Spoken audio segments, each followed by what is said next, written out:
about 3 types of contracts required for wholesale real estate investing. Also, I'm going to give you access. I'm going to give you access to a free download. But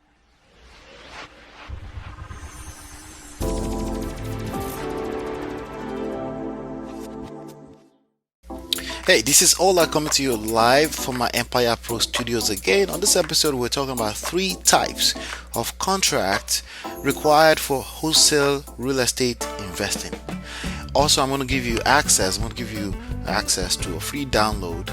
But the first type, let's talk about the first type. Before I get into the first type, make sure you subscribe to this channel. Make sure you click like, thumbs up if you really like what I'm sharing with you. The first type of contract that you will need to wholesale real estate is called a simple real estate purchase contract.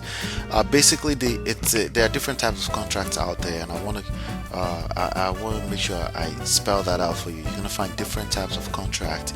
As a quick disclaimer, make sure you check this contract with the people in your particular state, people that are already doing business in your state. The best type of person to check that with is a title company, but it's not something you want to be doing right now. Once you have a deal, you have a lead on the table, sign whatever I give to you right now. All of that can be corrected at or beyond closing or before closing. Okay, at closing or before closing, all of that can be corrected. You can add addendums to the contract and things like that. All right, so in addition to the 3 types of contract I'm sharing with you right now, there's going to be a bonus contract that I want to share with you basically. Okay, so the first type of contract is a simple real estate purchase contract. It's a simple contract that say, hey, I'm deciding to sell you this property. So that's the contract that you basically want to make sure you lock in under contract with people when you decide that this is a deal that fits your criteria. It's a deal that fits the criteria of investing that you're looking for. So whatever formula you use, 65% of after repair value minus repair cost, that's my favorite, right? After you've agreed to a price, you basically want to get this contract signed, you being the buyer and the seller being the seller, the person that controls the property, the person that has the deed to the property has to be signing it. You want to have that locked in. So it's a simple contract that say you're selling this to me as is. If you're wholesaling real estate, you want to keep this process as simple as possible. The idea is to keep the process as simple as possible. Don't overcomplicate things. Make it as is. Okay, this is a deal that you're purchasing as is. And the other thing I want to make sure that you understand is that at the end of your name or your LLC name, whatever entity you've decided to use to lock this property under contract, you want to make it assignable. Okay, and what that simply means is you had a simple clause that says and or assigns. Okay, and or assigns. That means you are decided to buy the property or whoever you assign the contract to, and that makes the contract assignable. Okay, which takes me to the next type of contract you may need. It's not my favorite type of contract. The second type of contract you may need is called the assignment contract. It's basically an assignment contract is a contract between you and the person, the end buyer of the property, the person that's actually going to execute on the contract. Okay, it's not my favorite type of contract, and I'm going to share with you my way around that. It's not my favorite way of contract because it reveals how much I'm making to all parties involved. Okay, I don't have a problem revealing how much I'm making until it becomes something that affects people emotionally. Even the people like end buyer investors that will claim, many of them will claim they're not affected about how much you're making, whatnot. They say, hey, I'm not interested, you can make all the money. They're lying. Okay, they're all liars. They're all human beings. They all have emotions in their brain. If they see that you're making $25,000 but they're only going to make $25,000 actually after doing all the work of fixing and flipping, and here you are, all you're doing is signing a contract for a $25,000 fee, they are probably going to act up. They're gonna start offering you all type of deal like, hey, why don't you take a little bit less? You should be happy with making $5,000. You should be happy with making $10,000. That's a bunch of baloney. Basically, what you want to make sure is you protect your money. You work hard if you're doing this the right way, you're marketing. You set up a marketing funnel. You set up marketing processes, marketing operation to attract these deals. So this is not free money by any means. You work hard for it. So you deserve any money you can possibly make, as long as they still make money, as long as the deal makes sense for them. So to avoid the drama of having to say, hey, this is how much you're making, why don't you accept less? Avoid that. I don't like using the second type of contract, which is the assignment contract, but I'm going to give you a copy of it just in case. For anyway, the second reason why I don't like using it is because hard money lenders are basically a bunch of stupid people for the most part, salespeople. Okay, they are more or less just like mortgage company these days, and when they see that you're making, they have guidelines on that right now. They don't allow you to make somewhere around 10 to 15% of the after repair value. They don't want you to make more than that. Okay, and again, that's a bunch of nonsense. So the way to get around that is don't use assignment contract. Instead, use the third type of contract that you need, which is do a double closing. Okay, so to do a double closing, you simply need another simple purchase contract. Okay, basically this time around you're going to be the seller and the buyer is going to be the end buyer. They only see how much you're selling it for, but basically the cost of that is you have to pay for two different transactions.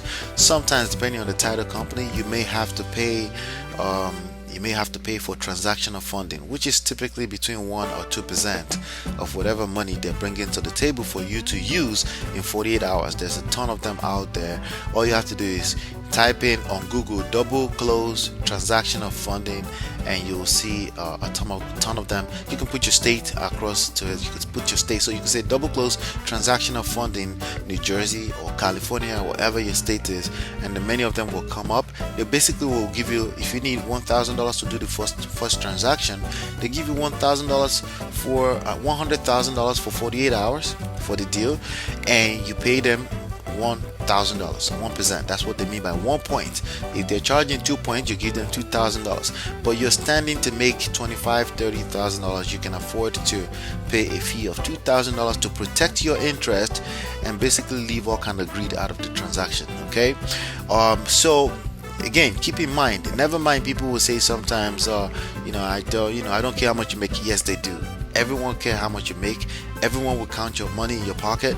Everyone will do that, and if they don't admit it, they will do it. So just keep that in mind. Okay, so because of that, I say do double closes. Okay, which means you need two forms of simple real estate purchase contract. One is between you and the motivated seller. You're only dealing with motivated sellers, remember that, right? And one, you being the buyer and the motivated seller being the seller. The second one is you being the seller and the end buyer being the buyer on the second one. So the two transactions. Now the third type of contract that you may need in this business for wholesaling contract is the joint venture contract. Okay, joint venture contract is something that simply says, hey, you're partnering with somebody to do a deal, and they facilitate the deals. Somebody facilitate the deals, but it locks. From a mental standpoint, for the most part, that's all it does.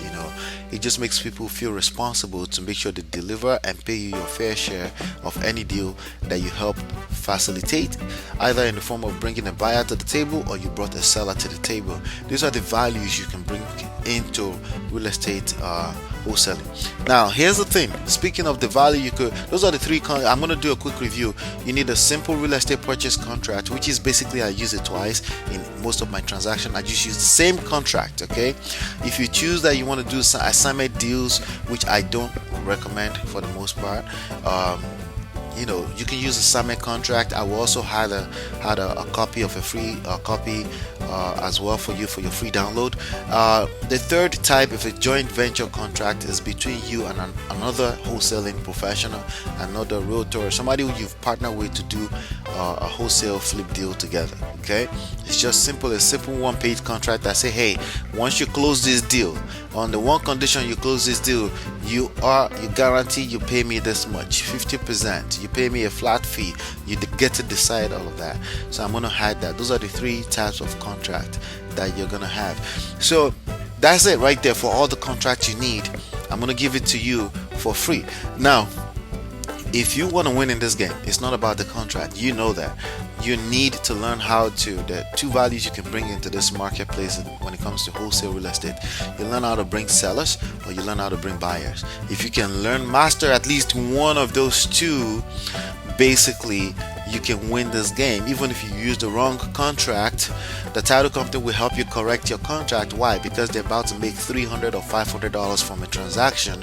From each one of those transactions, they charge you for documentation fees, they charge you for FedEx fee, any of those things. They make money from that.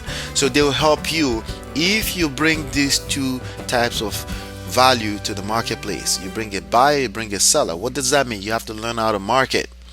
Alright, and that's basically what we teach you how to do here. So without any further ado, I'm done with this video right now. I want to give you access to the contract, the contract that you need to win in this game. Okay, I'm going to make it available to you. All you have to do is simply go to myEmpirePRO.com. That's all you have to do. Okay, so in addition to the contract, I'm going to give you access to my two books. One of them is Smart Real Estate Wholesaling. It's a full-blown book, okay, 300 pages. The other one is a 200 pages book, Real Estate Money Secret. You're going to be able to download that. In addition to that, okay, for the first time, I'm going to give you access to those three types of contracts that you need if you do learn how to attract buyers and sellers and start closing deals. You have this contract handy and you can use it. Disclaimer: check this contract with your attorneys in your states before you close any deals. But like I said, before you close deals, if the contracts happen to not be that correct or anything like that, simply they will correct it for you, as long as you have a buyer, a valuable buyer, a real buyer, and or a motivated seller that you brought to the table to do deals. Those are the two things that you really need to master, and that's what I help you. The book will help you once you come on inside as well too. You'll be able to get enough help for free on how to attract buyers, attract motivated sellers, attract end buyers that are qualified, that can do your deals. So there's two books I'm going to give you: Smart Real Estate Wholesaling, Real Estate Money Secret. I'll see you on the next one. Hopefully you've been enlightened and educated. I'll see you on the next one, and peace.